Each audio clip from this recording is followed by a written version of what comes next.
പഴയ സിനിമയിൽ അത് ഹൗ ടു മേക്ക് സിനിമ എന്ന് പറഞ്ഞിട്ടൊരു ബുക്കുണ്ട്.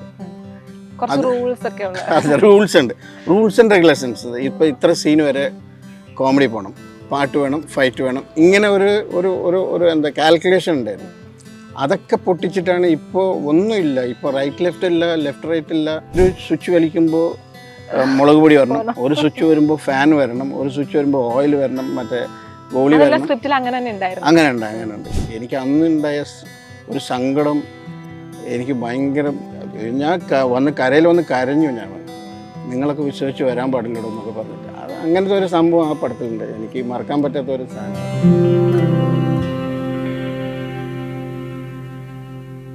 കഴിഞ്ഞ 28 വർഷമായി മലയാള സിനിമയുടെ, ഇന്ത്യൻ സിനിമയുടെ തന്നെ ഓരോ സിനിമയ്ക്ക് അനുയോജ്യമായ കഥാപശ്ചാത്തലം ഒരുക്കി കൊടുത്തുകൊണ്ടിരിക്കുന്ന നമുക്ക് പറഞ്ഞാൽ സിനിമയുടെ മുഖച്ഛായ രൂപപ്പെടുത്തിക്കൊണ്ടിരിക്കുന്ന ഒരാളാണ് ഇന്ന് ദ ഫോർത്തിനൊപ്പം ചേരുന്നത്. കലാസംവിധായകൻ എം ബാവ. സ്വാഗതം. നമസ്കാരം. ഇപ്പോൾ 28 വർഷമായി ഇൻഡസ്ട്രിയിലെന്ന് നമ്മൾ പറഞ്ഞു. എങ്കിലും ഇതിപ്പോൾ ആദ്യ സംഭവമായിരിക്കില്ലേ ഈ 2 ജോണറിലുള്ള പടങ്ങൾ ഒരേ സമയം തിയേറ്ററിൽ കയ്യടി വാങ്ങുക എന്ന് പറഞ്ഞ് 2 എക്സ്ട്രീം നിൽക്കുന്ന 2 തരത്തിലുള്ള സിനിമകളാണല്ലോ. അതിൻ്റെ ഒരു അനുഭവം എങ്ങനെയാണ്? ഉള്ളൊഴുക്ക് എനിക്ക് വന്ന് പെട്ടതാണ് ആ പടം. Actual I am not that ആ ഡയറക്ടർ. ആൻഡ് ആ പടം എന്നോ തുടങ്ങേണ്ട ഒരു പടമായിരുന്നു. അത് എന്തൊക്കെയോ ഒരു ചെറിയ ഇഷ്യൂ കൊണ്ട് ഇങ്ങനെ നീങ്ങി ഈ അറ്റത്തേക്ക് വന്നതുകൊണ്ട്. ഇതിന് മുമ്പ്, തൊട്ട് മുമ്പ് ഞാൻ വർക്ക് ചെയ്തുകൊണ്ടിരിക്കുന്ന ഒരു പടം, സുനിൽ ഇബ്രാഹിമിൻ്റെ ഒരു പടം ഉണ്ടായിരുന്നു.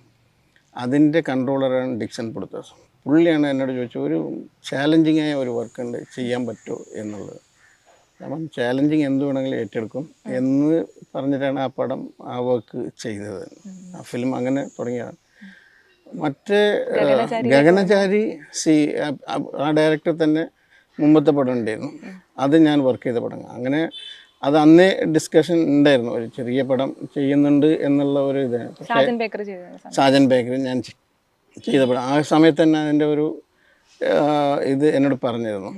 അങ്ങനെ വർക്ക് ചെയ്ത പടമാണ് അത്. എനിവേ, അത് ആക്സിഡൻ്റലി 2 പടം ഒരുമിച്ച് വന്ന് തിയേറ്ററിൽ വന്നു, നന്നായിട്ട് ഓടിക്കൊണ്ടിരിക്കുന്നു. അതിൻ്റെ സന്തോഷമുണ്ട്. മുൻപൊന്നും ഇതുപോലെ ആർട്ട് ചെയ്തത് ആരാന്നുള്ള രീതിയിലേക്കുള്ള അന്വേഷണങ്ങളൊന്നും അങ്ങനെ അധികം പ്രേക്ഷകരുടെ ഭാഗത്തൊന്നും ഉണ്ടാവാറില്ലായിരുന്നു. ഇപ്പോൾ ഗഗനചാരിയൊക്കെ കാണുമ്പോൾ ആരായിരിക്കും ഇതിൻ്റെ ആർട്ട്, അതുപോലെ ഉള്ളൊഴുക്കിൽ ആരായിരിക്കും ഈ ഇത്രയും പ്രദേശത്ത് വെള്ളം നിറച്ചതെന്നൊക്കെയുള്ള ചിന്തകൾ മനുഷ്യൽ വരുവാണ് സ്വാഭാവികമായിട്ടും. ആ ഒരു മാറ്റം എങ്ങനെയാണ് നോക്കുകയാണെന്ന്? ഇന്ന് സോഷ്യൽ മീഡിയ വലുതായി എല്ലായിടത്തും റീച്ചായി തുടങ്ങി. അതാണ് എന്നെപ്പോലെ അല്ലെങ്കിൽ ഞങ്ങളെപ്പോലെയുള്ള ടെക്നീഷ്യൻസിന് ഒരു ബ്ലെസ്സിങ് എന്ന് പറയുന്നത്. കാരണം പണ്ട് ഇതേ ഞാൻ കമൽ സാറിൻ്റെ പടം ചെയ്തിട്ടുണ്ട്, IV ശശിധരൻ്റെ പടം ചെയ്തിട്ടുണ്ട്, ഈ 3 ജനറേഷൻ, ന്യൂ ജനറേഷൻ ആൾക്കാരെ പടം ചെയ്തിട്ടുണ്ട്. ഈ 2 ജനറേഷനിലും ഒന്നിക്ക് കമലിൻ്റെ പടം, അല്ലെങ്കിൽ IV ശശി പടം, അല്ലെങ്കിൽ മോഹൻലാൽ പടം, മമ്മൂട്ടി പടം എന്ന് മാത്രമേ നമ്മൾ കേട്ടുകൊണ്ടിരുന്നുള്ളൂ. അതായത് ഈ മീഡിയ പുറത്തു വരാൻ തുടങ്ങി, അതായത് ഡിജിറ്റൽ എന്ന് വന്ന് തുടങ്ങി, അന്ന് മുതലാണ് ടെക്നീഷ്യൻ, എന്നെന്ന് മാത്രമല്ല എല്ലാ ഡയറക്ടറും ആരാണ്, who is the costumer, or who is that makeup, DOP ആരാണ് എന്നൊക്കെ ശ്രദ്ധിക്കാൻ തുടങ്ങിയത് ഈ സോഷ്യൽ മീഡിയ വന്നതിന് ശേഷമാണ്. സോ അതിൽ വളരെയധികം സന്തോഷമുണ്ട്. ഇപ്പോൾ പണ്ടൊക്കെ നമ്മൾ ഫിലിം വർക്ക് ചെയ്യുമ്പോൾ ഒരു ആർട്ട് ഡയറക്ടർ, അത് ഏർലിയർ ഞാനൊക്കെ വർക്ക് ചെയ്യുന്നതിന് മുമ്പ് എങ്ങനെയാണെന്ന് വെച്ചാൽ, സെറ്റ് ഇടുന്നുണ്ടെങ്കിൽ ഈ have to decide what is the colour of costume. ഈ ആർട്ടിസ്റ്റ് ഏത് കളർ ഇടണം എന്ന് പോലും പണ്ട് ആർട്ട് ഡയറക്ടറാണ് തീരുമാനിക്കും. ഇപ്പോൾ അതില്ല. ഇന്ന് വി ഹാവ് റെഫറൻസ്. ഇന്ന് all the things will getting from what is called Google. എന്തും ഫിംഗർ ടിപ്പിലാണ്. ഇന്നത്തെ ജനറേഷൻ ഈസിയാണ് കുറേ കൂടെ സിനിമ. അതുകൊണ്ടൊക്കെയാണ് നമുക്ക് ഇങ്ങനെ സോഷ്യൽ മീഡിയയിലോ അല്ലെങ്കിൽ ഇന്നിപ്പോൾ പേപ്പറിലോ അല്ലെങ്കിൽ ഏതൊരു ന്യൂസിലോ എല്ലാം നമ്മളെക്കുറിച്ചൊക്കെ സംസാരിക്കാൻ തുടങ്ങിയത് ഇങ്ങനെ ഒരു മീഡിയകൾ ഉള്ളതുകൊണ്ട് കൊണ്ട് മാത്രമാണ് അത്. അപ്പോൾ മുൻപൊക്കെ അത്രയധികം ഒരു സിനിമയ്ക്ക് വേണ്ടി വർക്ക് ചെയ്തതിന് ശേഷം അതിലാരും നമ്മളെ ഒന്ന് തിരിച്ചറിയാതെ പോകുമ്പോൾ വിഷമം തോന്നിയിട്ടുണ്ടോ? ഏതെങ്കിലും സിനിമകൾ അങ്ങനെ പ്രത്യേകമായി ഓർത്തെടുക്കുന്നുണ്ടോ? അല്ല, കുറേ പടങ്ങളുണ്ട്. അന്നും സിനിമേൻ്റെ ഉള്ളിലുള്ള ആൾക്കാർ തിരിച്ചറിയാം, പബ്ലിക്കുള്ള അറിയില്ല എന്ന് മാത്രമേ ഉള്ളൂ. അല്ലാതെ ഇപ്പോൾ നമ്മൾ ഫോർ എക്സാമ്പിൾ ദാദാ സാഹിബ് ഞാനാണ് വർക്ക് ചെയ്തത്. അത് അന്ന് ആർക്കും അറിയില്ലായിരുന്നു. ഇന്ന് അത് പക്ഷെ അന്ന് ആ സിനിമയിലൂടെ നോക്കി വെച്ച ആളുകളുണ്ട്, പ്രേക്ഷകരിൽ ചിലരുണ്ട്. പക്ഷേ വളരെ ചുരുക്കം ആൾക്കാരെ ഉണ്ടോ, മീൻസ് നമ്മളെ കൂടെ അറിയുന്നതല്ല, നമ്മൾ നമ്മളെ പരിചയമുള്ള ആളുകൾക്ക് മാത്രമേ അങ്ങനെ കാണാൻ പറ്റുള്ളൂ അല്ലെങ്കിൽ അറിയാൻ പറ്റുള്ളൂ. ഒരു വൈഡ് റേഞ്ച് പബ്ലിക്കിൽ ഇന്ന് എൻ്റർ ചെയ്യാൻ പറ്റിയത് ഈ ഇങ്ങനത്തെ ഒരു മീഡിയ ഉള്ളതുകൊണ്ടാണ്. ഈ ഇൻഡസ്ട്രിക്ക് ഉള്ളിൽ നിൽക്കുന്നവർ അപ്പോഴും തിരിച്ചറിഞ്ഞിരുന്നു അല്ലെങ്കിൽ അനുമോദിച്ചിരുന്നു ഓരോ വിജയങ്ങളിലും. അത് എല്ലാം അന്ന് വലിയ പടങ്ങളൊക്കെ കണ്ടിട്ടും ആൾക്കാർ അപ്രിഷ്യേറ്റ് ചെയ്തിട്ടുണ്ട്. അന്നും അത് തന്നെ ഞാൻ നേരത്തെ പറഞ്ഞ പോലെ ടെക്നീഷ്യൻസിന് മാത്രമേ അറിയുള്ളൂ നമ്മൾ ആരാണ് ചെയ്തതെന്നുള്ളത്. അല്ലാത്ത ഒരാൾക്ക് നമ്മളെ കണ്ടുപിടിക്കാൻ പറ്റില്ല. പിന്നെ ഉണ്ടായിരുന്നു ഈ നാന, വെള്ളി നക്ഷത്രം അങ്ങനത്തെ മാഗസിൻസിലൊക്കെ നമ്മൾ പേര് വരുമ്പോൾ ചില അതിലും കുറച്ച് ലിമിറ്റഡ് ആൾക്കാരുള്ള ആ ബുക്ക് വായിക്കുന്ന ആൾക്കാർക്ക് അതിനെക്കുറിച്ച് സിനിമയെക്കുറിച്ച് അറിയാൻ അല്ലെങ്കിൽ സിനിമയോട് ഒരു പാഷനുള്ള ആൾക്കാർക്ക് മാത്രമേ അന്ന് അറിയാൻ പറ്റിയിരുന്നുള്ളൂ. അന്ന് എവിടെയെങ്കിലും പേരെഴുതി വരുന്നതിന് ഭയങ്കര സന്തോഷത്തോടെ എപ്പോഴും കാണുന്ന ഒരാളാണെന്ന് കേട്ടിട്ടുണ്ട്. അപ്പോൾ ഈ പുസ്തകങ്ങളിലൊക്കെ വരുന്ന പേരുകളൊക്കെ എപ്പോഴും സന്തോഷത്തോടെ തന്നെ വായിക്കാറുണ്ടായിരുന്നു? ഉറപ്പായിട്ടും. ഇന്നും എൻ്റെ അടുത്ത് അതിൻ്റെ കട്ടിങ്സൊക്കെ ഞാൻ സേവ് ചെയ്ത് വെച്ചിട്ടുണ്ട്. അത് സേവ് ചെയ്തത് ഒരു കണക്കിന് നല്ലത് എന്താണെന്ന് വെച്ചാൽ ഞാൻ UK പോകാൻ വേണ്ടിയിട്ട് ഒരു പടം ഉണ്ടായിരുന്നു, നമ്മളെ പൃഥ്വിരാജിൻ്റെ ഒരു പടത്തിന്. സോ നിങ്ങൾക്കെല്ലാം അറിയാം, നമുക്ക് ഒരു ഇതിൽ രീതിയിൽ താഴെയുള്ള ആൾക്കാർക്ക് അവർ വിസ തരൂല. അപ്പോൾ അവിടെ അങ്ങോട്ട് പെർമിഷൻ വളരെ കുറവുള്ളൂ.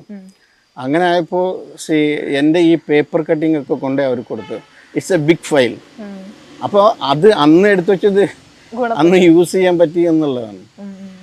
സാബു സിരി സാറിൻ്റെ അടുത്ത് നിന്ന് ഇൻഡിപെൻഡൻ്റ് ആയിട്ട് മാറുന്ന സമയത്ത് ആദ്യ പടം കമൽ സാർ വരുന്ന സമയത്ത് അഴകിയരാമൻ്റെ സെറ്റിനെ പറ്റി പറഞ്ഞു കഴിഞ്ഞപ്പോൾ ഇത് എന്നെക്കൊണ്ട് കഴിയുമോ എന്നൊരു സംശയം അന്ന് തോന്നിയിരുന്നു എന്ന് പറഞ്ഞു. ഇന്ന് സാർ പറയുന്നു ചലഞ്ചുകളെല്ലാം ഭയങ്കരമായി എടുക്കാൻ ഇഷ്ടമുള്ള ഒരാളാണ്. അന്നതൊരു ചലഞ്ചായിട്ട് തോന്നാതിരുന്നതിൻ്റെ കാര്യം എന്തായിരിക്കും? അന്നൊരു ഭയം അത് തോന്നിയതിൻ്റെ കാര്യം എന്തായിരിക്കും? നമ്മൾ ഒരു ഷെൽട്ടറിലാണ് ഉള്ളത്. നമ്മളൊരു തണലിൽ നിന്നിട്ട് എന്ത് വേണമെങ്കിൽ ചെയ്യുമ്പോൾ ആർക്കും ഒരു കുഴപ്പമില്ല. അതിൽ എന്ത് സംഭവിച്ചാലും അതിനെ റിഫ്ലക്റ്റ് ചെയ്യുന്നത് വേറെ ആൾക്കാണ്.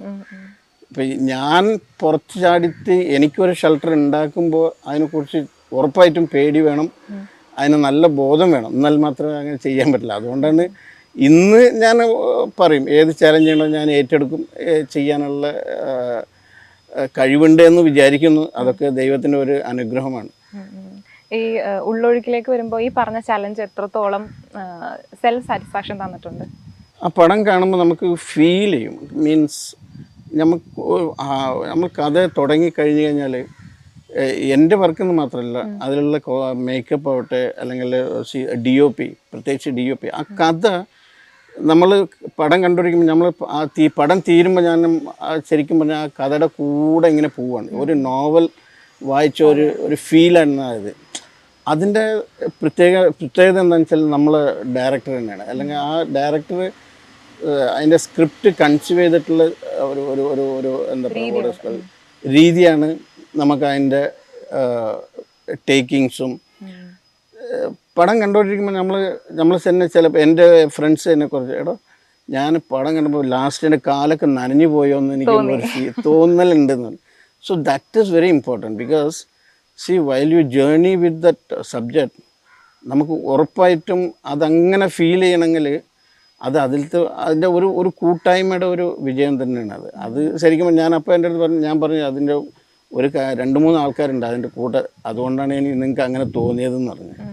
സോ അതൊക്കെ കേൾക്കുമ്പോൾ ഭയങ്കര സന്തോഷമാണ്. നമുക്ക് എത്ര ചലഞ്ചിങ് ആയാലും, കാരണം ഇപ്പോൾ നിങ്ങൾക്കെല്ലാം അറിയാം സിനിമ ഷൂട്ട് ചെയ്യുമ്പോൾ 1 by 1 ഷൂട്ട് ചെയ്യാൻ പറ്റില്ല. ചിലപ്പം ഒരു ദിവസം മഴ വേണം, ആ മഴ പെയ്ത് പിന്നെ മഴ ഇല്ലാതെ സീനുണ്ട്, ഈ മഴ ഇല്ലാതപ്പോൾ വെള്ളം കളയണം. അപ്പോൾ അതൊക്കെ വലിയ പരിപാടിയാണ്. കാരണം അതിൻ്റെ വലിയൊരു ടാസ്ക് എന്താണെന്ന് പറഞ്ഞാൽ 2 നെയ്ബേഴ്സുണ്ട്, ആ വീട്ടിൽ അപ്പുറം ഇപ്പുറം നെയ്ബേഴ്സ് ഉണ്ട്. ഈ നെയ്ബേഴ്സിൻ്റെ അപ്പുറത്ത് അവർ നല്ല പുതിയ വീട് വെച്ചിരിക്കുകയാണ്, ഇപ്പുറത്തുള്ള ആൾക്ക് വാഴ പിന്നെ നെൽകൃഷിയൊക്കെ ഉണ്ട്. നമ്മുടെ അശ്രദ്ധ കൊണ്ട് എന്തെങ്കിലും സംഭവിച്ചു കഴിഞ്ഞാൽ ഇതൊക്കെ പോകും, നാശം വരും. സോ അതാണ് ഏറ്റവും വലിയ പേടി. നമ്മൾ രാവിലെ എണീറ്റ് പോയി നോക്കുന്നത് ആ ബണ്ട് അവിടെ ഉണ്ടോന്നാണ്. 2 ഏക്കറോളം വരുന്ന ഒരു പുരയിടമാണ് അത് ആ ഭാഗം മുഴുവൻ വെള്ളം നിറച്ച് വെക്കുകയായിരുന്നു. അതെ, കാരണം അതിൽ ഓരോ സീൻ ബൈ സീനാണ് വെള്ളം കയറുന്നത്.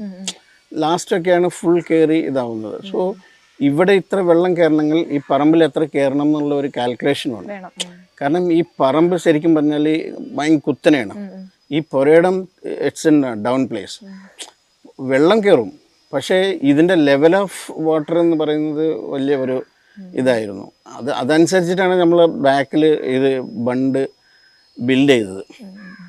ആ ബണ്ട് ബിൽഡ് ചെയ്ത് പിന്നെ അവിടെ ചെടിയൊക്കെ വെച്ച് കവർ ചെയ്ത് അത് യു കാൺ സീ ആ പടത്തിൽ നിങ്ങൾക്ക് എവിടെ അത് റെക്കഗ്നൈസ് ചെയ്യാനേ പറ്റില്ല. പക്ഷെ തൊട്ടടുത്ത് തന്നെ ഉണ്ട് അത്, നമ്മൾ തൊട്ടടുത്ത്, അതായത് പാർവതി ഇടയ്ക്കിടയ്ക്ക് ഫോൺ ചെയ്യുന്ന ഒരു പ്ലേസ് ഉണ്ട്, അതിൻ്റെ തൊട്ടടുത്തുണ്ട്. പക്ഷേ you can feel it, there is a bond. ഇപ്പം തുടക്കം മുതൽ അഴകിയരാമൻ തൊട്ട് ഇങ്ങോട്ട് നോക്കുകയാണെന്നുണ്ടെങ്കിൽ പല തരത്തിലുള്ള സിനിമകൾ, പല തരത്തിലുള്ള സെറ്റുകൾ ഒന്നിലൊന്നും ആവർത്തിക്കാതെ നോക്കണം എന്നുള്ള ചലഞ്ച് ആർട്ട് ഡയറക്ടേഴ്സിന് ഉണ്ടാവാറുണ്ടോ? ഇപ്പം ചെയ്യുന്ന കാര്യങ്ങളിൽ എപ്പോഴും ആ വീട് പോലെ തോന്നിക്കുന്നല്ലോ, ആ സിനിമയിൽ അതുപോലെ തോന്നിക്കുന്നല്ലോ, ഇത് എന്ന രീതിയിലുള്ള ചലഞ്ച് ഉണ്ടാവാറുണ്ടോ? ഉണ്ടാവാറുണ്ട്, പക്ഷെ അങ്ങനെ ഇല്ലാതെ ഇരിക്കുകയും ചെയ്യും. കാരണം രണ്ടാണ്, രണ്ട് എക്സ്ട്രീം. ഒരു കഥ പറയുന്ന സിറ്റുവേഷൻസ് എല്ലാം, അതിൻ്റെ പശ്ചാത്തലം എന്തോ അതെല്ലാം മാറി മാറിയിരിക്കും. എന്തായാലും ഒരു പറഞ്ഞ സാധനം തന്നെ വീണ്ടും ഒരാൾ പറയില്ല. സോ അൾട്ടിമേറ്റ്ലി സ്റ്റോറി ടെല്ലിങ്ങിൻ്റെ കൂടെയാണ് ഒരു ആ ഡയറക്ഷൻ പോകുന്നത്. അപ്പോൾ അൾട്ടിമേറ്റ്ലി അതിൻ്റെ ഡിഫറെൻ്റ് ആയിട്ട് തന്നെ നമുക്കത് ഫീൽ ചെയ്യും. അല്ലാതെ നമ്മളത് ഇനിയിപ്പോൾ എത്ര ചെയ്താലും അത് കാണാൻ പറ്റില്ല. നമുക്ക് ഫീൽ ചെയ്യും, നമ്മളത് ആ പടത്തിൽ ചെയ്ത സാധനമൊക്കെ ഉണ്ടല്ലോ. പക്ഷേ അത് ഈ കഥയുടെ കൂടെ ചേർന്ന് വരുമ്പോൾ ചിലപ്പോൾ ഇതായിരിക്കും അതിൻ്റെ ഇതൊന്ന് കറക്റ്റായിരിക്കും എന്നുള്ള ഒരു. പക്ഷേ എനിവേ നമ്മൾ അത്രയും ട്രൈ ചെയ്യാറുണ്ട്. ഒരു പടത്തിൽ വന്ന ഒരു സാധനം അടുത്ത ഒരു പടത്തിലേക്ക് പോസ്റ്റ് ചെയ്യരുത് എന്നുള്ളത് വലിയ ഒരു നിർബന്ധമുള്ള ഒരു സാധനമാണ്. നമ്മൾ ചോദിക്കാൻ കാര്യം, പഴയ സിനിമകളിൽ കുറച്ചധികം ഏകദേശം ഒരേ കഥാപശ്ചാത്തലം അല്ലെങ്കിൽ നമ്മുടെ ഈ ഒരു റിയൽ സാഹചര്യങ്ങളോട് ഉണങ്ങിപ്പോകുന്ന കഥകൾ റിപ്പീറ്റായിട്ട് വരാറുണ്ട്. പക്ഷേ ഇപ്പോൾ ക്രിസ്റ്റോൻ്റെ കഥ വന്നു, അതിനുശേഷം ഇപ്പം അരുൺ ചന്തുവിൻ്റെ സിനിമ ചെയ്യുമ്പോൾ രണ്ട് രീതിയിലുള്ള പശ്ചാത്തലങ്ങൾ ഒരുക്കാനാണ് അവർ ആവശ്യപ്പെടുന്നത്. അപ്പം അത്തരത്തിലുള്ള റിസ്ക് ഒരു പക്ഷെ പണ്ടുണ്ടായിരുന്നില്ലായിരിക്കും. ഇപ്പോൾ പുതിയ സ്ഥലത്തായിട്ട് വരും, ആമേൻ ചെയ്യുമ്പോഴാണെങ്കിൽ ഒരു പള്ളി അതിനെ വേറൊരു രീതിയിൽ ക്രിയേറ്റ് ചെയ്യാനായിരിക്കും ലിജോ പറഞ്ഞിട്ടുണ്ടാവുക. അപ്പോൾ അത്തരത്തിൽ പുതിയ രൂപം ഉണ്ടാക്കിയെടുക്കുക എന്ന് പറയുന്നത് ഒരു വ്യത്യാസപ്പെട്ട ഒരു രസമുള്ള ഒരു സംഭവം കൂടി ആയിരിക്കുമല്ലോ. അത് എങ്ങനെയാണ്? എനിക്ക് സത്യം പറഞ്ഞാൽ പറയുമ്പോൾ മലയാള സിനിമയുടെ ഒരു നല്ല കാലം തന്നെ ഇപ്പോൾ പറയാം. കാരണം ഇപ്പോൾ വരുന്ന പടങ്ങളെല്ലാം ആവറേജ് ഓട്ടം, ഹിറ്റും ആവറേജ്, അതായത് ഒറ്റ ദിവസം കൊണ്ട് എടുത്ത് പറ്റിയ പടങ്ങൾ എന്ന് പറയുന്നത് വളരെ ചുരുക്കം പടങ്ങളാണ് ഇപ്പോൾ ഓടുന്നത്. സോ മലയാളത്തിന് നല്ലൊരു സ്വർണ്ണകാലം തന്നെയാണ് ഇപ്പോൾ. അതുപോലെ തന്നെയാണ് ഞാൻ നേരത്തെ പറഞ്ഞ പോലെ ഇപ്പോൾ തോട്ട് വന്നിട്ട് എല്ലാവർക്കും മാറി വരുന്നുണ്ട്. പണ്ട് ഒരു ഫാമിലി ഡ്രാമയായിരുന്നു, മൊത്തത്തിലൊരു ഫാമിലി ഡ്രാമയായിരുന്നു. അമ്മാവൻ, അമ്മായ, ഇത്. ഇപ്പം അങ്ങനത്തെ ക്യാരക്ടേഴ്സേ നമുക്ക് കാണാൻ പറ്റില്ല. വളരെ ചുരുക്കം കുറച്ച് ക്യാരക്ടേഴ്സേ അങ്ങനത്തെ ഉള്ളു. പണ്ട് പേര് പറയാൻ ആഗ്രഹിക്കുന്നില്ല, എന്നാലും പഴയ ഡയറക്ടേഴ്സിൻ്റെ ഒരു പടം എടുത്ത് നോക്കുമ്പോൾ ആ വീട്ടിലൊരു കുടുംബം ഭയങ്കര എന്താ പറയുക, സെൻറ്റിമെൻ്റലി പറയാനുള്ള. അപ്പോൾ എന്തായാലും ഒരു അങ്കിൾ വേണം, അമ്മായി വേണം, അവർ വേണം, ഇവർ വേണം. ഇന്ന് അങ്ങനത്തെ ഒരു സംഭവമല്ല. ഇന്ന് വൺ ഡേ വൺ നൈറ്റ് ഇങ്ങനത്തെ സബ്ജക്ട്സാണ് ഇപ്പോൾ നിലവിൽ വന്നുകൊണ്ടിരിക്കുന്നത്. അല്ലെങ്കിൽ നമ്മളിപ്പോൾ 2018 ഒരു പ്രളയമായിരുന്നു, ലാൽ സാറിൻ്റെ പടം, അത് വേറൊരു രീതിയിലുള്ള പടം. അപ്പോൾ so the thought is entirely different. So അതുകൊണ്ട് തന്നെ ഓരോ ആർട്ട് ഡയറക്ടർ, എനിക്കെന്ന് മാത്രമല്ല എല്ലാ ആർട്ട് ഡയറക്ടർക്കും അതായത് ആ കഥയ്ക്ക് അനുസരിച്ച മാതിരി എന്തൊക്കെ ചെയ്യണം, അല്ലെങ്കിൽ അതിൻ്റെ സിറ്റുവേഷനനുസരിച്ചുള്ള സെറ്റും കാര്യങ്ങളെല്ലാം വളരെ ചാലഞ്ചിങ് ആയിട്ടും വളരെ ഡിഫറെൻ്റ് ആയിട്ടും എല്ലാവരും ചെയ്യാൻ തുടങ്ങിയിട്ടുണ്ട് ഇപ്പോൾ. എപ്പോഴെങ്കിലും സാറിനെ കാണുമ്പോൾ ചോദിക്കണം എന്ന് വിചാരിച്ചിട്ടുള്ള കാര്യമാണ്, ഈ CID മൂസ എന്ന് പറയുന്ന സിനിമയിൽ നമ്മൾ ആ കാറ് കണ്ട് ഒക്കെ ഭയങ്കരമായി അന്തം വിട്ടിട്ടുള്ള ഒരു കുട്ടിക്കാലമുണ്ട് ഞങ്ങൾക്ക് ഒക്കെ. അപ്പോൾ ആ കാറിൻ്റെ രൂപം അതെങ്ങനെയാണ് അത്രയും രസമായിട്ട് ഉണ്ടാക്കിയെടുത്തത് എന്നുള്ളത്? അതിൻ്റെ CB ഉദയനാണ് ശരിക്കും പറഞ്ഞാൽ അതിൻ്റെ സ്ക്രിപ്റ്റും. ജോണി ആൻ്റണി എന്ന് പറഞ്ഞാൽ ഭയങ്കര ഹ്യൂമറിൻ്റെ ആളാണ്. ഹ്യൂമർ നടക്കുമ്പോൾ അടക്കം അടുത്തവനെ കൊന്നിട്ടെങ്കിലും ഹ്യൂമർ പറയുന്ന ഒരു വ്യക്തിയാണ്. അങ്ങനെ ഈ കൂട്ടത്തിലാണ് നമ്മൾ പോയി പെടുന്നത്. അപ്പം എന്നെ വിളിക്കുന്നത് ഹ്യൂമർ കൊണ്ടുവരാൻ ശ്രമിച്ചു. അതിൽ എന്നെ ദിലീപാണ് വിളിക്കുന്നത്. ദിലീപിൻ്റെ ഏറ്റവും അടുത്ത സുഹൃത്താണ്. ഞാൻ കമൽ സാറിൻ്റെ കൂടെ ഒക്കെ ഞങ്ങൾ വർക്ക് ചെയ്യുമ്പോൾ ദിലീപ് അവിടെ അസിസ്റ്റൻ്റ് ഡയറക്ടറായിട്ട് വർക്ക് ചെയ്യുന്ന കാലം മുതൽ നമുക്കറിയാവുന്നതുകൊണ്ട് ദിലീപാണ് എന്നെ വിളിച്ചത്, ഞാനൊരു പടം ചെയ്യുന്നുണ്ട്, ബൈ വരണം എന്ന് പറഞ്ഞ് ഞങ്ങൾ അവിടെ പോയി. അപ്പോൾ യു ഡോണ്ട് ബിലീവ് ഇറ്റ്, അത് നല്ല കുറേ ദിവസങ്ങളെടുത്ത് ഷൂട്ട് ചെയ്ത ഒരു പടമാണ്. ഓരോ സീക്വൻസും അവിടെ ഇരുന്ന ആൾക്കാർ ചിരിച്ച് പോയി. ഈവൻ ഷൂട്ട് ചെയ്യുമ്പോൾ നമ്മൾ ചിരിച്ചിട്ടുണ്ട്. അപ്പോൾ അതിനെ മുൻകൂട്ടി ഇവർക്ക് കാണാൻ പറ്റും. ഒരു എന്താ പറയുക, ഒരു മിക്കി മൗസിൻ്റെ ഒക്കെ type of comedies, given taken, അങ്ങനെയുള്ള ഒരു കോമഡീസാണ്. അപ്പോൾ അതിൽ പ്രത്യേകിച്ച് ഈ കാറിൻ്റെ കാര്യം പറഞ്ഞു. കാറ് ഞങ്ങൾ കുറേ തപ്പി നടന്ന് കാറ് കിട്ടില്ല. എന്നിട്ട് I just found the car from Palakkad. അവിടുന്ന് വാങ്ങിച്ച് കൊണ്ടുവന്ന് അതിൻ്റെ ടോപ്പൊക്കെ കട്ട് ചെയ്ത് അത് ഫുൾ പ്രത്യേകം ചില അതാണ് ഇവർ എഴുതി വെച്ചിട്ടുള്ള സീക്വൻസ് ഇങ്ങനെയാണ്. അതാണ് അവർ പറയുന്നത്. ഒരു സ്വിച്ച് വലിക്കുമ്പോൾ മുളക് പൊടി വരണം, ഒരു സ്വിച്ച് വരുമ്പോൾ ഫാൻ വരണം, ഒരു സ്വിച്ച് വരുമ്പോൾ ഓയിൽ വരണം, മറ്റേ ബോളി വരണം. അങ്ങനെ ഉണ്ട്. അത് അങ്ങനെ തന്നെ വേണം എന്നുള്ളത് ഇതുണ്ടായിരുന്നു. അപ്പോൾ കാറ് കിട്ടിയിട്ട് ഇത് എങ്ങനെ വർക്കൗട്ട് ചെയ്യുമെന്നുള്ളത്. പക്ഷേ ദർ ഈസ് എ സ്പേസ്, ഡിക്കിലൊക്കെ നല്ല സ്പേസൊക്കെ ഉണ്ട്. ഓക്കെ. അപ്പോൾ ഇതും കൊണ്ട് ഞങ്ങൾ വേറൊരു വർക്ക്ഷോപ്പിൽ പോയി. അപ്പോൾ ഞാൻ ചേട്ടാ നമുക്ക് ഇങ്ങനെ ഒരു സാധനം ചെയ്യണം, അതിന് ചെയ്യാം സാർ, കുഴപ്പമില്ല എന്ന് പറഞ്ഞു. അപ്പോൾ പുള്ളിക്ക് കുറച്ച് ഐഡിയ ഉള്ളത്. അപ്പോൾ എൻ്റെ കൂടെ വേറൊരു അസിസ്റ്റൻ്റ് ഉണ്ട്, രതീഷ് എന്ന് പറഞ്ഞാൽ. ഇപ്പോൾ നിങ്ങൾ അറിയപ്പെടുന്ന ഒരു ഡയറക്ടറാണ് ഇപ്പോൾ, രതീഷ് പൊതുവാൾ എന്ന് പറഞ്ഞാൽ. പുള്ളി ഉണ്ടായിരുന്നു എൻ്റെ കൂടെ. അപ്പോൾ പുള്ളി വന്ന് പുള്ളി എൻ്റെ അസിസ്റ്റൻ്റായിട്ട് വർക്ക് ചെയ്തുകൊണ്ടിരുന്ന സമയമായിരുന്നു. പുള്ളി അങ്ങനെ. അപ്പോൾ ഞാൻ പറഞ്ഞ് രതീഷ് ഇതൊക്കെ വേണം. അപ്പോൾ ലിവർ അവിടുന്ന് ഒരു ലോക്ക് ലിവറിലൊക്കെ കാണിച്ചു കൊടുത്തു. ലോക്ക് ലിവർ എടുത്താൽ ഇവിടെ ലോക്ക് പൊട്ടുന്ന ഓപ്പൺ ചെയ്യുന്ന സീക്വൻസ് ഒക്കെ വേണം എന്ന് പറഞ്ഞപ്പോൾ സാധനങ്ങളൊക്കെ മാർക്ക് ചെയ്ത് വാങ്ങിച്ചു കൊടുത്തപ്പോൾ രതീഷാണ് അവിടെ ഇരുന്ന് മൊത്തം ചെയ്യിപ്പിച്ചതും. ബട്ട് നന്നായിട്ട് വന്നിരുന്നു. ആ സീക്വൻസ് ഒക്കെ കറക്റ്റ് വർക്കൗട്ട് ചെയ്തുകൊണ്ട് ആൾക്കാർ ചിരിയായിരുന്നു. ആ കാറ് കാണുമ്പോൾ ഇപ്പോഴും ആ കാറ് അവിടെ ഉണ്ട്. ദിലീപിൻ്റെ അടുത്ത് ഈ കാറ് ഇപ്പോഴും ഉണ്ട്. അത് അങ്ങനെ തന്നെ സൂക്ഷിച്ചിരിക്കുകയാണ്. പ്രത്യേകം പറയാനുള്ളത് ആ സോങ് സീക്വൻസ് ഒക്കെ ചിലമ്പൊളിക്കാറ്റൊക്കെ അങ്ങനെ ഒരു തോട്ട് ചുമ്മാ ഒരു കോമിക് ബുക്കിൽ കണ്ട ഒരു സാധനമായിരുന്നു. ഉടനെ ദിലീപിൻ്റെ നമുക്ക് ഒരു സെറ്റ് ഇടണം, അതാണ് ഐഡിയ. അപ്പോൾ ദിലീപിൻ്റെ അടുത്ത് പറഞ്ഞ് നമുക്ക് ഇങ്ങനെ ഒരു ഫേസ് സാധനം ചെയ്താലോ എന്ന്. ദിലീപ് പറഞ്ഞ് എങ്ങനെ ഉണ്ടാവുമെന്ന്. അപ്പം നോക്കിയപ്പോൾ ഒരു കാർട്ടൂൺ ബുക്കിൽ ഒരു സാധനം ഉണ്ടായിരുന്നു. ഞാൻ പറഞ്ഞു ഇങ്ങനെ ഉണ്ടാവും, പക്ഷേ ഇത് ചെറുതാണ്, we have A bigger one. അതിൻ്റെ മുമ്പിലായിരിക്കും, അതായിരിക്കും ഇവിടെ വീടുകളും അതിൽ പാലം അതേതൊക്കെ. എന്നാൽ പിന്നെ ബാബുജി അത് നമുക്ക് കണ്ട് തുടങ്ങാമെന്ന് പറഞ്ഞു. അങ്ങനെ തുടങ്ങിയ പാട്ടാണ്. ആ പാട്ട് പോലും ഹിറ്റാണ്. അതും പിന്നെ ഇവർ ഒരു ഹിന്ദി വേർഡ്സൊക്കെ വെച്ചിട്ട് ഒരു സോങ് ഉണ്ട്, അതും വലിയ ഹിറ്റായ സോങ്ങാണ്. അതും ഇതേമാതിരി കുറച്ചും കൂടി മോഡേൺ ആയിട്ട് ഒരു ഓട്ടോ ഒക്കെ മറ്റേ നമ്മളെ അതൊക്കെ ചെയ്ത് അത് ഫോർട്ട് കൊച്ചിയിൽ ഒരാൾ ചെയ്ത് തന്നതാണ്. അത് ഓട്ടോറിക്ഷ അങ്ങനെ കുറേ സീക്വൻസ് നമ്മൾ ആ പാട്ടിന് വേണ്ടിയിട്ട് യൂസ് ചെയ്തു. അന്നത്തെ ഒരു ട്രെൻഡി സാധനമായിരുന്നു അത് ആ പടം. അതുപോലെ എന്താ മറ്റ് സിനിമകളിൽ ഇത്രയും അധികം കഷ്ടപ്പെട്ടിട്ടുള്ള വർക്കുകൾ ഞാൻ വർക്ക് ചെയ്തതിൽ എനിക്ക് ബെസ്റ്റ് പടങ്ങൾ എന്ന് പറഞ്ഞാൽ കുറച്ച് പടങ്ങൾ എനിക്ക് എൻ്റെ മനസ്സിലുള്ളത് കൃഷ്ണകുടിയിൽ ഒരു പ്രണയമാണ്, VKPയുടെ മുല്ലവല്ലിൻ തേന്മാവും, അങ്ങനെ കുറച്ച് നല്ല പടങ്ങൾ, ആമേൻ, ഇതൊക്കെ എനിക്ക്. അതേമാതിരി ലോഹി സാറിൻ്റെ കൂടെ ഒരു പടം ചെയ്തിരുന്നത്, മോഹൻലാലും മഞ്ജു വാര്യരുള്ള ലോഹി സാറിൻ്റെ കൂടെ കന്മദം. അങ്ങനത്തെ കുറച്ച് പടങ്ങൾ എനിക്ക് ഓർമ്മയിൽ, കാരണം നല്ല പടങ്ങളാണ്. മീൻസ് ഒരു വാല്യുബിൾ ഉള്ള കുറേ നല്ല പിന്നീടും ആളുകൾ ചോദിക്കുന്ന സിനിമകളാണ് എല്ലാം. VKP സാറിൻ്റെ ഒപ്പമുള്ള സിനിമയെ പറ്റി പറയുമ്പോൾ അതിലൊരു പാട്ട് സീനുണ്ട്, താമര നൂലിൽ എന്ന് പറയുന്ന പാട്ടിൽ ഒരു ഫ്രെയിമിൽ ക്യാമറ മൂവ് ചെയ്യുന്നത് ഒരു മുറിയിൽ നിന്ന് മറ്റൊരു റൂഫിലൂടെയാണ് ക്യാമറ മൂവ് ചെയ്യുന്നത്. അതിൻ്റെ ആർട്ട് എങ്ങനെയാണ് ചെയ്തെടുത്തിട്ട്? അത് ഒറിജിനൽ ഒരു വീടായിരുന്നോ അതോ അത് സെറ്റിട്ടതാണോ? അതിൻ്റെ അത് സെറ്റാണത്. അപ്പോൾ എൻ്റെ ജോലി എന്ന് പറയുന്നത്, ഞാൻ ആ പടത്തിൽ ഉറങ്ങിയ ദിവസങ്ങൾ വളരെ കുറവാണ്. കാരണം ഭയങ്കര ചാലഞ്ചിങ് ആയിട്ടുള്ള ഒരു വർക്കായിരുന്നു അത്. ഈ ബോട്ടിൻ്റെ അടിവശത്ത് ഈ തിര വന്ന് അടിച്ചു പോകുന്നുണ്ട് ഒരു സീക്വൻസ്. ഈ വീടിൻ്റെ അതും വരും. അവിടെ ഇട്ടിൻ്റെ ഒരു സ്റ്റാച്ചു ഉണ്ട്, ആ സ്റ്റാച്ചിലേക്കും ഈ സാധനം തിര അടിച്ചു പോകും.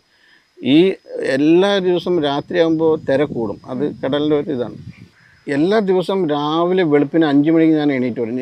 ഞാൻ അതിൻ്റെ തൊട്ടടുത്ത് ചെയ്യുന്നത്. കാരണം ഇത് ഉണ്ടോ ഇല്ലയെന്ന് നോക്കാൻ വേണ്ടിയിട്ടാണ്. ഇല്ലെങ്കിൽ രാവിലെ വിളിച്ച് പറയല്ലോ വരണ്ട ആരും. കാരണം അത്രയും ചലഞ്ചിങ്, ഭയങ്കര ചലഞ്ചിങ് ഉള്ള വർക്കാണ്. ഈ അടുത്തിറങ്ങിയ first OTT cinema release cinema എന്നൊക്കെ പറയുന്ന സൂഫിയും സുജാതയും, അതിൽ ഈ പറയുന്ന വേറൊരു നഗരത്തെ തന്നെയാണ് കാണിച്ചിട്ടുള്ളത്. അത് നമുക്കൊരു കഥകളിലൊക്കെ വായിക്കുന്ന പോലത്തെ ഒരു സ്ഥലമൊക്കെ പ്രദേശമൊക്കെ ഫീൽ ചെയ്യുന്നതാണ്. അതിൻ്റെ ഒരു എക്സ്പീരിയൻസ് എങ്ങനെയാണ്? ആ കഥ എങ്ങനെയാണ്? സംവിധായകനെ പറ്റി ഓർമ്മ എന്താണ് ഒക്കെ? എൻ്റെ നല്ല സുഹൃത്തായിരുന്നു, പുള്ളി മരിച്ചുപോയി. പുള്ളി ഞാൻ ഒരു കാണുന്നത് ഒരു ദിവസം ഷാർജയിൽ എനിക്ക് വേറൊരു പ്രോഗ്രാം ഉണ്ടായിരുന്നു, ഒരു ഇവൻ്റ് ഉണ്ടായിരുന്നു. ആ ഇവൻറ്റിന് ഞാൻ പോയിട്ട് ഇതേമാതിരി ഒരു ദിവസം പള്ളി പോയിട്ട് ജുമാ കഴിഞ്ഞ് തിരിച്ചു വരുമ്പോൾ പുള്ളി എൻ്റെ ഹോട്ടലിൽ തൊട്ടടുത്ത് വണ്ടി ഇട്ടിട്ട് അവിടെ നിൽപ്പുണ്ടായിരുന്നു. എന്നോട് ചോദിച്ചു ബാവക്കല്ല അത് അതെന്താ ഇവിടെ നമ്മളിങ്ങനെ.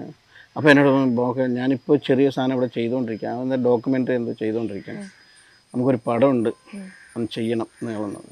ഞാൻ പറഞ്ഞു ഓക്കെ ചെയ്യാം. അങ്ങനെ പറഞ്ഞു പോയി. പിന്നെ കുറച്ച് ദിവസം ഒന്നും കണ്ടില്ല. അപ്പോൾ ഞാൻ വിചാരിച്ചാൽ എല്ലാവരും കുറേ ആൾക്കാർ ഇത് പറയാറുണ്ടെന്ന്. ഒരു ദിവസം പ്രൊഡ്യൂസർ എന്നെ വിളിച്ചു. പ്രൊഡ്യൂസർ വിളിച്ച് എവിടെ ഉണ്ടെന്ന്. ഞാൻ ഇവിടെ ഉണ്ട്, ഒരു കഥ കേൾക്കണം, പടം തുടങ്ങാൻ പോവാണ്. ഞാൻ പോയി കഥ കേട്ടു. കഥ കേട്ടപ്പോൾ എനിക്ക് ഭയങ്കര ഇഷ്ടപ്പെട്ടു. ഞാൻ പറഞ്ഞു ഇത് എവിടെ ചെയ്യും. ആദ്യം നമ്മൾ വിചാരിച്ച ആ പള്ളി മൊത്തം സെറ്റ് ഇടണമെന്നാണ്.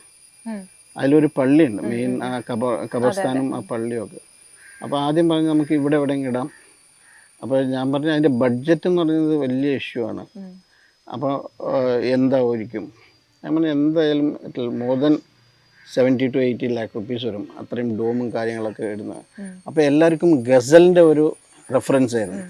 ഗസൽ അതേമാതിരി ഒരു തിലകേട്ടന് ഇരിക്കുന്ന ഒരു സാധനം, അത് അങ്ങനത്തെ ഒരു സാധനം എന്ന് പറഞ്ഞു. ഞാൻ പറഞ്ഞു കുഴപ്പമില്ല, എന്നാലും അത്രയ്ക്ക് ആവും, കാരണം നമുക്ക് കുറേ വർക്ക് ഉണ്ട് അവിടെ എന്ന് പറഞ്ഞു. അങ്ങനെ പിന്നെയും അതങ്ങനെ പോയി.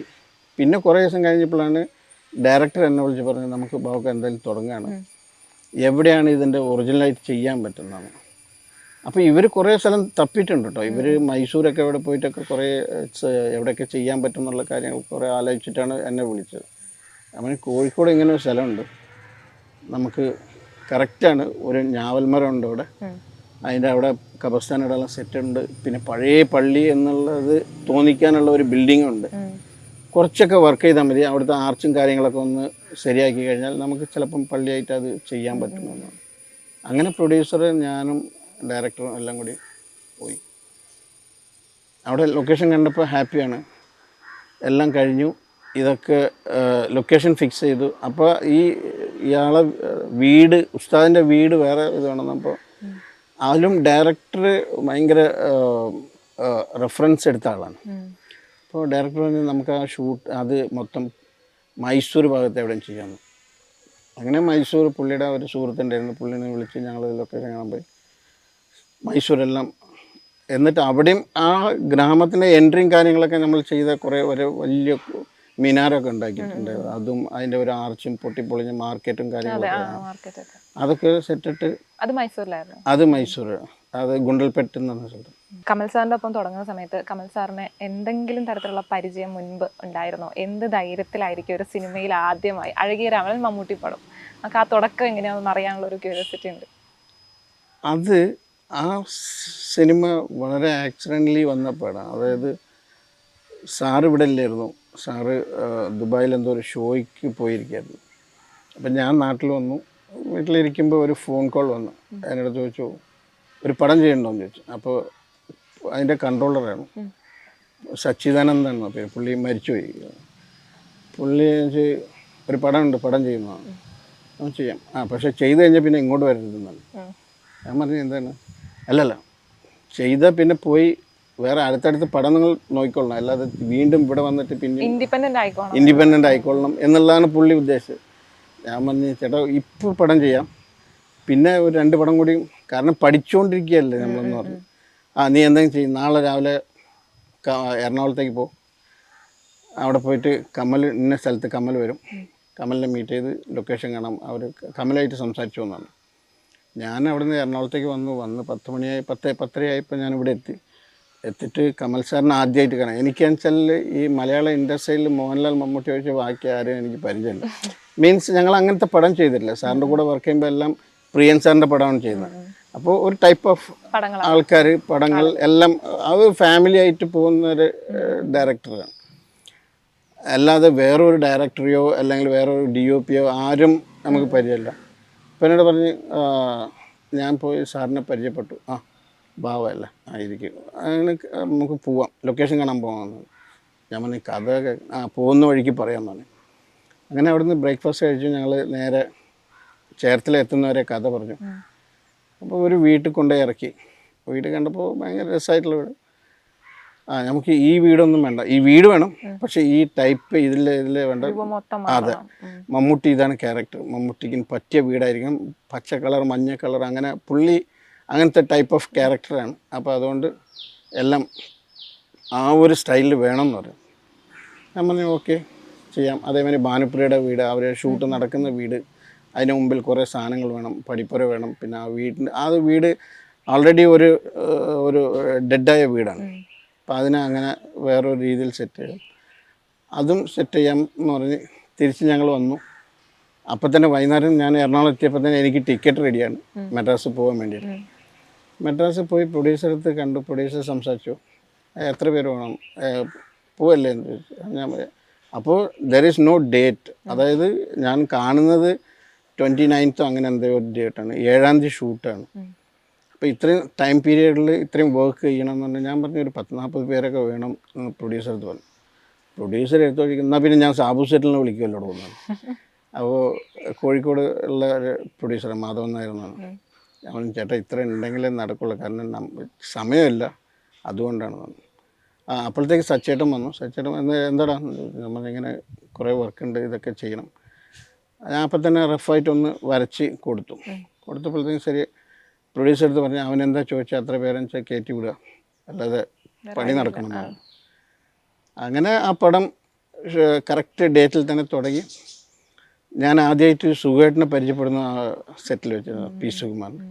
പിന്നീട് ഞങ്ങൾ അങ്ങോട്ട് കുറേ പടങ്ങൾ ചെയ്തു. നല്ല എനിക്ക് ജെല്ലായ ഒരു ക്യാമറമാനിൽ ഒരാളാണ് പി സുകുമാർ. ഈ ക്യാമറമാൻ ഏറ്റവും കൂടുതൽ ജെല്ലായ അദ്ദേഹം എന്ന് പറഞ്ഞു. അപ്പോൾ അതുപോലെ ക്യാമറ മറ്റ് ടെക്നിക്കൽ സൈഡുകളുണ്ടല്ലോ, അവരൊക്കെ ആയിട്ടുള്ള ഈ ഒരു ബോണ്ട് ഉണ്ട് ഒരു സിനിമയിൽ വർക്ക് ചെയ്യുന്ന സമയത്ത്. അത് ആ സെറ്റിൽ നിൽക്കുമ്പോൾ എങ്ങനെ എത്രത്തോളം അവർ ഇവരുമായിട്ടുള്ള കമ്മ്യൂണിക്കേഷൻ നടന്നാലാണ് ഒരു സിനിമ വർക്കാവുക എന്ന് പറയുന്നത്? അത് ശരിയാണ്. കാരണം ഒരു സിനിമയ്ക്ക് ഏറ്റവും അടിയന്തരമായിട്ട് വേണ്ടത് ഡിസ്കഷനാണ്. Means pre production. ഇപ്പോൾ മലയാളത്തിൽ ഉണ്ടോയെന്ന് ചോദിച്ചാൽ ഉണ്ട്, ഇല്ല എന്ന് പറഞ്ഞാൽ ഇല്ല. അതാണ് മലയാളത്തിൻ്റെ അവസ്ഥ. ഞാൻ ബോളിവുഡ് പടങ്ങൾ, ഹോളിവുഡ് പടങ്ങളൊക്കെ വർക്ക് ചെയ്യുമ്പോഴെല്ലാം വെച്ചാൽ ഒരു ഇപ്പോൾ ലൈഫ് ഓഫ് പൈ എന്ന് പറഞ്ഞാൽ ഇവിടെ ആകെ മൂന്നാറിൽ 2 ദിവസം ഷൂട്ട് ചെയ്യാൻ അവർ പ്രീ പ്രൊഡക്ഷൻ എടുത്ത് 6 മാസമാണ്. They came and studied what is here, എന്താണ് ഇവിടുത്തെ സിറ്റുവേഷൻ, എത്ര വണ്ടികൾ എത്ര ദിവസം, ഒരു ദിവസം ഒരു വണ്ടി ഒരു റോട്ടിൽ എത്ര പ്രാവശ്യം ഓടുന്നുണ്ട്, അതിനൊക്കെ കാൽക്കുലേഷൻ ഉണ്ട് അവർക്ക്. എന്നിട്ട് അവർക്ക് സിങ് സൗണ്ട് ആണെങ്കിൽ ഈ ഏരിയയിൽ പിന്നെ ഒന്നും പാടില്ല. ആ ലൈഫ് ഓഫ് പൈയിൽ ഞാൻ കണ്ടത് ആ ഏരിയയിലുള്ള എല്ലാ വണ്ടിയും ഒരു പറമ്പെടുത്ത് ക്ലീൻ ചെയ്തിട്ട് they'll hire it all the jeeps, എന്നിട്ട് ആ പറമ്പിലിട്ടു എല്ലാവരും പോയിക്കോളം പറഞ്ഞു, വൈകുന്നേരം വന്നിട്ട് എടുത്തിട്ട് പോയിക്കോളം പറഞ്ഞു, പൈസ കൊടുത്തിട്ടില്ല. അപ്പോൾ അതാണ് അവരെ കാൽക്കുലേഷൻ. നമുക്ക് അത് ഉണ്ടോയെന്ന് ചോദിച്ചാൽ എവിടെയൊക്കെ ഉണ്ട്, വളരെ കുറച്ചേ ഉള്ളൂ. അല്ല അത് ദാറ്റ് ഈസ് ബഡ്ജറ്റിൻ്റെ ഒരു ഇഷ്യൂ ഉണ്ട്. Not only the Malayalam industry, ബഡ്ജറ്റിൻ്റെ ഇഷ്യൂ ഉള്ളതുകൊണ്ടാണ് നമുക്ക് അങ്ങനെ പോകുന്നത്. ബട്ട് ഇപ്പോൾ ഹോളിവുഡിലും ഇപ്പോൾ കോളിവുഡ്, അതായത് മദ്രാസിൽ പോലും ഇപ്പോൾ പ്രീ പ്രൊഡക്ഷനൊക്കെ നന്നായിട്ട് വർക്കൗട്ട് ചെയ്യും. കാരണം ഞാൻ നേരത്തെ പറഞ്ഞ പോലെ ഇന്ന് എല്ലാം നമ്മൾ ലാപ്പിലാണ്. അത് അപ്പോൾ എന്താണെന്ന് വെച്ചാൽ വി ക്യാൻ ഡിസ്കസ്. ഇപ്പം ഏത് ഒരു പടം വർക്ക് ചെയ്യാൻ പോകുമ്പോഴും അതിൻ്റെ ഒരു സ്ക്രിപ്റ്റ് വായന എന്നുള്ള ഒരു ദിവസം ഉണ്ടാവും. അന്ന് എല്ലാവരും ഉണ്ടാവും. അന്ന് അവർക്ക് എന്തൊക്കെ പറയാനുണ്ടോ അവിടെ പറഞ്ഞോളണം. എവിടെ ലൈറ്റ്, ഇതിൻ്റെ ലൈറ്റിൻ്റെ ഇവിടെ നമുക്ക് ലൈറ്റ് കൊണ്ട് കളിക്കാം, അല്ലെങ്കിൽ സൗണ്ട് കൊണ്ട് കളിക്കാം എന്നുള്ളതൊക്കെ അന്ന് അവിടെ തീരുമാനിക്കും. ഈ സബ്ജക്റ്റിന് ഇനി എന്ത് ചെയ്യാൻ പറ്റും, അല്ലെ അതിൻ്റെ കളർ കോഡ് എന്ത് വേണം, അല്ലെങ്കിൽ കളർ പാലറ്റ് എന്തായിരിക്കണം. ആ കളർ പാലറ്റ് നമ്മൾ തീരുമാനിച്ചാലാണ് കോസ്റ്റ്യൂം ചെയ്യാൻ പറ്റും. കോസ്റ്റ്യൂം തീരുമാനിച്ചാലാണ് അതിൻ്റെ അനുസരിച്ചുള്ള മേക്കപ്പ്. സോ അതിനനുസരിച്ചിട്ട് വേണം അവർക്ക്, നമ്മളിപ്പോൾ സെറ്റിൻ്റെ അനുസരിച്ചിട്ട് വേണം ലൈറ്റിങ്ങും സൗണ്ടും. സോ അങ്ങനെ എല്ലാം ഇറ്റ്സ് കണക്റ്റഡ് ആണ്. അപ്പോൾ അങ്ങനെ മലയാളത്തിൽ ഇപ്പോൾ ഒക്കെ കുറേയൊക്കെ വർക്ക് ചെയ്യാൻ തുടങ്ങിയിട്ടുണ്ട്. ബിക്കോസ് ഞാൻ നേരത്തെ പറഞ്ഞ പോലെ എല്ലാവർക്കും ഇപ്പോൾ എന്തൊക്കെ ചെയ്യണം എന്നുള്ള ഒരു തോന്നൽ എല്ലാവർക്കും വന്നിട്ടുണ്ട്. എന്താ വെച്ചാൽ സിനിമ ഓപ്പണായി, അതാണ്. പിന്നെ ഇപ്പം ബജറ്റിന്റെ പരിമിതി ഏറ്റവും കൂടുതൽ അനുഭവിക്കുന്ന ഒരു ഇൻഡസ്ട്രിയാണ് മലയാളം. പുതിയ സംവിധായകർ വളരെ ചെറിയ സിനിമകൾ എടുത്തിട്ടാണ് വരുന്നത്. അപ്പോഴും ഭയങ്കരമായി ശ്രദ്ധിക്കപ്പെടുന്ന സിനിമകൾ മലയാളത്തിൽ നിന്ന് ഉണ്ടാവുന്നു എന്നുള്ളതാണ് ഒരു പ്രത്യേകത. അപ്പം ഈ 28 വർഷത്തിനിടയ്ക്ക് പുതിയ സംവിധായകർ ഏറ്റവും കൂടുതൽ സിനിമകൾ ചെയ്തു വരുന്ന ഒരു കാലത്ത് കൂടിയാണ് നമ്മൾ നിൽക്കുന്നത്. വ്യത്യാസം എന്താ തോന്നിയിട്ടുള്ളത് ശരിക്കും പഴയതും പുതിയതും തമ്മിലുള്ള? പഴയ സിനിമയിൽ അത് ഹൗ ടു മേക്ക് സിനിമ എന്ന് പറഞ്ഞിട്ടൊരു ബുക്കുണ്ട്. കുറച്ച് റൂൾസ് ഒക്കെ ഉള്ള റൂൾസ് ഉണ്ട്, റൂൾസ് ആൻഡ് റെഗുലേഷൻസ്. ഇപ്പം ഇത്ര സീൻ വരെ കോമഡി പോകണം, അത് കഴിഞ്ഞാൽ പിന്നെ കരച്ചിൽ വേണം, പിന്നെ പാട്ട് വേണം, ഫൈറ്റ് വേണം, ഇങ്ങനെ ഒരു ഒരു ഒരു ഒരു എന്താ കാൽക്കുലേഷൻ ഉണ്ടായിരുന്നു. അതൊക്കെ പൊട്ടിച്ചിട്ടാണ് ഇപ്പോൾ ഒന്നുമില്ല. ഇപ്പോൾ റൈറ്റ് ലെഫ്റ്റ് ഇല്ല, ലെഫ്റ്റ് റൈറ്റ് ഇല്ല, ഒന്നുമില്ല. ഇപ്പോൾ ആർക്ക് വേണമെങ്കിലും എങ്ങനെ വേണമെങ്കിൽ എഡിറ്റ് ചെയ്യാം. പണ്ടത്തെ എഡിറ്ററിൻ്റെ മൂവിയാൽ എന്ന് പറഞ്ഞ സാധനം ഉണ്ട്, അതിൽ പോയിട്ട് ഈ ഷോട്ട് എന്തെങ്കിലും തെറ്റിയിരുന്നാൽ അവിടെ ചീത്ത പറയും പുള്ളി. ഇന്ന് അങ്ങനെയല്ലല്ലോ. ഇന്ന് എഡിറ്റ് ചെയ്യുന്നത് നമ്മളെ ഷൂട്ട് സ്ഥലത്ത് തന്നെ നമുക്ക് ഫിക്സ് ചെയ്യാം. ഈ സീൻ ഇതാണ്, സ്പോട്ട് എഡിറ്റ് വെച്ചിട്ട് നമുക്ക് ഫിക്സ് ചെയ്യുന്നു ഈ സീൻ. ഇന്ന് വൈകുന്നേരം ഈ സീൻ കഴിഞ്ഞിട്ടാണ് എല്ലാവരും കണ്ടിട്ടാണ് പോകുന്നത്. പണ്ട് അതല്ല, ഇത് കഴിഞ്ഞ് റോൾ ചെയ്ത് പാക്ക് ചെയ്ത് ചെന്നൈ പോയി അവിടെ പോയി കട്ട് ചെയ്ത് പിന്നെ ഡയറക്ടറും ഇവർക്ക് മാത്രമേ അറിയുള്ളൂ ഈ സീൻ എങ്ങനെ വന്നിട്ടുണ്ടെന്ന്. അപ്പോൾ അതിൻ്റെയൊക്കെ ഭയങ്കര മാറ്റമാണ് ഇപ്പോൾ. കുറേയൊക്കെ നമുക്ക് കൺട്രോൾ ചെയ്ത് ചെയ്യാൻ പറ്റുന്ന ഒരു റേഞ്ചിലായി നമ്മൾ. അതാണ് ഇപ്പോഴത്തെ cinema. But vision wise also കുറേയും കൂടി നമ്മൾ അപ്പർ മാർക്കറ്റിലാണ്. മീൻസ് ഞാൻ പറഞ്ഞല്ലേ, എല്ലാവർക്കും റെഫറൻസ് ഉണ്ട്. ആ റെഫറൻസാണ് വേൾഡ് സിനിമ തന്നെ കണ്ട് ശീലിച്ച ആളുകളാണ്. പണ്ട് കുറച്ച് ആളുകൾ മാത്രം സിനിമ കണ്ടിട്ടാണ് ആ സിനിമയാണ് നമുക്ക് എന്തെങ്കിലുമൊക്കെ മാറ്റം ചെയ്തിട്ട് കണ്ടുകൊണ്ടിരുന്നത്. ഇന്ന് പബ്ലിക് അടക്കം കാണുന്നുണ്ട് വേൾഡ് സിനിമാസ്. ഒരു സീൻ നമ്മൾ കോപ്പി ചെയ്താൽ അവർക്കറിയാം ഇത് ഇന്ന പടത്തിലുള്ള സീനാണെന്ന് പറയും, ഉറപ്പായിട്ട് പറയും. അപ്പോൾ അത് പറയാതിരിക്കാൻ അതുപോലത്തെ ഒരു പാറ്റേൺ പിടിച്ച് ചെയ്യാൻ പറ്റുന്ന വലിയൊരു കഴിവാണ് ഇപ്പോൾ. അപ്പോൾ സിനിമയിൽ ഇപ്പോൾ വളരെ നല്ല മാറ്റങ്ങളുണ്ട്. പഴയ വിഷൻ അവരന്നത്തെ സ്കൂളാണ്, പുതിയ ആൾക്കാർ പുതിയ വേർഷൻ, അത്രേ ഉള്ളൂ. സാറിൻ്റെ കുറച്ച് പടങ്ങൾ ഞാൻ എടുത്തു വച്ചിട്ടുണ്ടായിരുന്നു. അതിൽ ഏതെങ്കിലും എന്തെങ്കിലും ഓർമ്മകൾ കിടപ്പുണ്ടോ എന്ന് അറിയാനാണ്. ഹെലൻ ഇതുപോലെ ഭയങ്കര ചലഞ്ചിങ് ആയിട്ടുള്ള ഒരു സംഭവം തോന്നിയിട്ടുണ്ട്. കാരണം എത്രയോ ഡിഗ്രി താഴ്ന്ന തണുപ്പിൽ നിന്നിട്ടാണ് ആ വർക്ക് ചെയ്തിട്ടുണ്ടാവുക. അതിൻ്റെ അനുഭവം എങ്ങനെയാണ്? ആ പടം ഇതേമാതിരി വിനീത് എൻ്റെ അടുത്ത് ഫ്ലാറ്റിലേക്ക് വരാൻ പറഞ്ഞു. ഞാൻ പോയി. അപ്പോൾ ഡയറക്ടർ ഉണ്ടായിരുന്നു, എന്നോട് പറഞ്ഞു മാത്തുക്കുട്ടി. അപ്പോൾ മാത്തുക്കുട്ടിയും വിനീതും സംസാരിച്ചാൽ ഒരേപോലെ ഉണ്ടാവും. ഇവർ രണ്ടുപേരും അവർ ആ മോഡുലേഷൻ ഒരേ മാതിരിയാണ്. ഞാൻ ആദ്യം ചോദിച്ചു അനിയനാണോ എന്ന് ചോദിച്ചു. എന്നിട്ട് ഞാൻ വിനീത് ചോദിച്ചു അനിയനാണോ? ഇല്ല പോക്കെ എൻ്റെ കൂടെ ഉള്ള. അപ്പോൾ എൻ്റെ അടുത്ത് കഥ പറഞ്ഞിട്ട് പറഞ്ഞ് നമുക്കിത് എങ്ങനെ ഷൂട്ട് ചെയ്യണം. നമ്മൾ ഷൂട്ട് ചെയ്യാൻ കുഴപ്പമില്ല. അപ്പോൾ they plan to shoot in original place. അപ്പോൾ അത് ഞാൻ പറഞ്ഞു അതിൻ്റെ രണ്ട് കാര്യങ്ങളുണ്ട്. ഒന്ന്, ഒരിക്കലും മൈനസ് വരെ നമുക്ക് കയറിയിട്ട് പെട്ടെന്ന് നമ്മൾ അതായത് ഒരു 24 വന്നു കഴിഞ്ഞാൽ ബോഡി ഭയങ്കരമായിട്ട് അടിക്കും. അപ്പോൾ ഒരിക്കലും അത് ചെയ്യാൻ പറ്റില്ല. പിന്നെ മൈനസിൽ ഷൂട്ട് ചെയ്യാന്ന് തന്നെ വലിയ കാര്യമാണ്. ഒരിക്കലും നടക്കാൻ പറ്റാത്ത, അല്ലെങ്കിൽ കാരണം എന്താ പറയുക, ക്യാമറയ്ക്ക് പോലും ഫംഗസ് വരും, അത് നടക്കില്ല. അതുകൊണ്ട് നമുക്ക് സെറ്റ് ഇട്ടാൽ അതും ഒരു AC ഫ്ലോറിൽ സെറ്റ് ഇടണം. അപ്പോൾ AC വർക്ക് ചെയ്യും. അതായത് നമ്മളെ AC ഉണ്ടാവും, ഫ്ലോറിൻ്റെ AC ഉണ്ടാവും. അതിൻ്റെ കൂളിങ് അത് കഴിഞ്ഞാൽ പിന്നെ നമ്മൾ കുറച്ച് AC-ലേക്കാണ് വരുന്നത്. പിന്നെയാണ് നമ്മൾ പുറത്ത് വരുന്നത്. സോ അത് ബോഡിക്ക് കുറച്ച് ഇതുണ്ടാവുന്നുണ്ട്. അങ്ങനെ വിനീത് പറഞ്ഞാൽ പിന്നെ നമുക്ക് സെറ്റ് ഇടാം. അങ്ങനെയാണ് അത് ആ ഫ്ലോറിലാണ് സെറ്റ് ഇട്ടത്. അതിൽ ആ പടം കണ്ടാൽ മനസ്സിലാവും 2 ബോക്സ് ഉണ്ടാവും സൈഡിൽ ആ റൂമിൽ. ആ 2 ബോക്സിലും കൂളറാണ്, മറ്റേ ഇതാണ് AC, മറ്റേ കൂളറാണ്. അത് -5 വരെ തണുപ്പിക്കാനുള്ള ഒരു സാധനം. അപ്പോൾ അത് ഫിറ്റ് ചെയ്തിട്ട് നമുക്ക് ആവശ്യമുള്ള സമയം നമ്മളത് ഓൺ ചെയ്തിട്ട് നമുക്ക് എത്ര നിൽക്കാൻ പറ്റും അതുവരെ തണുപ്പിക്കും. അത് കൂൾ ഡൗൺ ചെയ്ത് കഴിഞ്ഞാൽ കട്ട് ഓഫ് ചെയ്തിട്ട് ഷൂട്ടിംഗ് തുടങ്ങും. അതിൻ്റെ കൂടെ കുറച്ച് സ്മോക്ക് ഇട്ട് കഴിഞ്ഞാൽ വി ക്യാൻ ഫീൽ ഇറ്റ് ഭയങ്കര ചിൽഡാണെന്നുള്ളത്. ആ പടത്തിൽ കണ്ടാലും എവിടെയും ആ പടത്തിൽ നമുക്ക് ഫീൽ ചെയ്യില്ല തണുപ്പില്ല എന്നുള്ളത്. അതിൻ്റെ അകത്ത് കയറിയ തണുപ്പില്ല, അല്ലാതെ ചെയ്യാൻ പറ്റില്ല. കാരണം ഫിലിം വർക്കൊക്കെ ചെയ്യാം, പക്ഷേ എന്താ പറയുക, പിന്നെ നമുക്ക് ലോങ് സ്റ്റേ ബാക്ക് എന്ന് പറഞ്ഞ സാധനം ഉണ്ടാവില്ല. അപ്പം മാത്തുക്കുട്ടി ആദ്യം ആവശ്യപ്പെട്ടിരുന്നു ഇത്ര തണുപ്പിൽ തന്നെ നിന്നിട്ട് ഷൂട്ട് ചെയ്യാൻ. ഷൂട്ട് ചെയ്യാൻ ആദ്യം ഞങ്ങൾ കുറേ ലൊക്കേഷനൊക്കെ ഉണ്ട്. ഞങ്ങൾ അരൂർ പോയിട്ട് കുറേ ഇതേമാതിരത്തെ കൂളർ പോയിൻ്റൊക്കെ കണ്ടു. കണ്ടിട്ട് പറഞ്ഞ് നമുക്ക് ഇവിടെ ഇത് ചെയ്താൽ, അപ്പം ഞാൻ പറഞ്ഞു ഒരിക്കലും പറ്റില്ല. കാരണം പറ്റാത്ത കാര്യമാണ്. ഞാൻ പറഞ്ഞ 2 കാര്യങ്ങൾ, ഒന്ന് വലിയ തണുപ്പൊന്ന് ചെറിയ തണുപ്പിലേക്ക് വന്നിട്ട് പിന്നീട് വന്നിട്ട് പുറത്ത് വന്നാൽ ഓക്കെയാണ്. അല്ലാതെ വലിയ തണുപ്പൊന്ന് ഉടനെ പുറത്ത് വന്നിട്ടുണ്ടെങ്കിൽ നമ്മളെ ബോഡി താങ്ങൂല. അത് അങ്ങനെയാണ് ആ പടം ചെയ്തത്. മോസയിലെ കുതിരമീനുകൾ അത് വേറൊരു തരത്തിൽ ഫ്രെയിമൊക്കെ ചെയ്യപ്പെട്ട ഒരു സിനിമയാണല്ലോ. ക്യാൻവാസ് ഒക്കെ വേറൊരു സ്ഥലമായിരുന്നല്ലോ. അതിൻ്റെ ഒരു എക്സ്പീരിയൻസ് എന്താ? ആ പടം ശരിക്കും പറഞ്ഞാൽ ദാറ്റ് ഈസ് മോർ ബ്യൂട്ടി ഫിലിമാണത്. ലക്ഷദ്വീപിൽ നടക്കുന്ന ഒരു സംഭവം. അവിടെയല്ല ഷൂട്ട് ചെയ്തിട്ടുള്ളത്? അല്ലല്ല, ലക്ഷദ്വീപിലാണ് നടക്കുന്ന ഷൂട്ട്. പക്ഷേ അവിടെയല്ല ഞങ്ങൾ ഷൂട്ട് ചെയ്തത്. കാരണം ആ സമയത്ത് നമുക്ക് അവിടെ ഷൂട്ട് ചെയ്യാൻ പെർമിഷൻ കിട്ടിയില്ല. കാരണം അത് യൂണിയൻ ടെറിട്ടറി ആയതുകൊണ്ട് സെൻട്രൽ ഗവൺമെൻറ് പെർമിഷൻ മറ്റേതെന്നൊക്കെ പറഞ്ഞിട്ട് വലിയ ഇഷ്യൂ ആയിരുന്നു. അത് അപ്പോഴത്തേക്കും നമ്മൾ അവിടെ മൂവ് ചെയ്തിട്ട് നടക്കാൻ പറ്റാതെ നമ്മളെല്ലാം ചെയ്തത് അൻഡമാനിൽ കുറേ ഇൻറ്റീരിയറിലാണ് പോയി ഷൂട്ട് ചെയ്തത് അവിടെ. പക്ഷെ ഭയങ്കര വിഷ്വൽ എഫക്റ്റുള്ള ഒരു ടെറിഫിക് മൂവിയാണ് അത്. കാരണം അതിൽ ഒരു വെയിലിനൊക്കെ നമ്മൾ ഉണ്ടാക്കിയില്ല, ഒരു 40 ഫീറ്റ് ലെങ്ത്ത് വെയിൽ, അത് ഉണ്ടാക്കിക്കൊണ്ട് വെള്ളത്തിലിട്ട് ഷൂട്ട് ചെയ്ത ഒരു സാധനമാണ് അത്. ഭയങ്കര ഇൻട്രസ്റ്റിംഗ് ആയിട്ടുള്ള മൂവിയായിരുന്നു. നല്ല വർക്കായിരുന്നു. മീൻസ് അതിൻ്റെ ചലഞ്ചിങ് ഈ വെയിലായിരുന്നു. ആ കഥയിൽ എനിക്ക് ഭയങ്കര ഒരു ആക്സിഡൻ്റ് ഉണ്ടായി.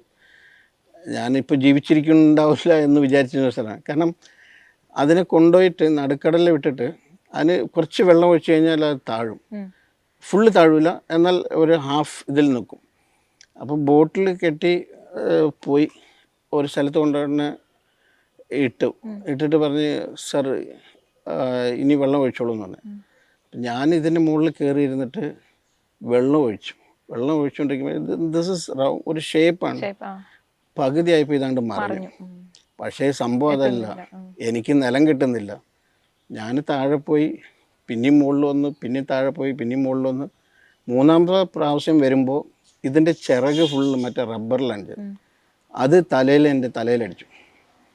ഞാൻ അതിനെങ്ങനെ കെട്ടിപ്പിടിച്ച് മുറുണ്ട് അതിൻ്റെ മുകളിൽ കയറി. അപ്പോൾ ഇതൊക്കെ കരയെന്ന് ഇവരെല്ലാവരും കാണുന്നുണ്ട്. ഈ മൊത്തം ക്രൂ അവിടെ നിന്ന് കാണുന്നുണ്ട്.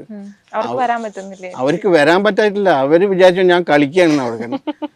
എനിക്ക് അന്നുണ്ടായ ഒരു സങ്കടം എനിക്ക് ഭയങ്കര, ഞാൻ കരയിൽ വന്ന് കരഞ്ഞു. ഞാൻ നിങ്ങളൊക്കെ വിശ്വസിച്ച് വരാൻ പാടില്ലടോ എന്നൊക്കെ പറഞ്ഞിട്ട്. അത് അങ്ങനത്തെ ഒരു സംഭവം ആ പടത്തിലുണ്ട്. എനിക്ക് മറക്കാൻ പറ്റാത്ത ഒരു സാധനമാണ്.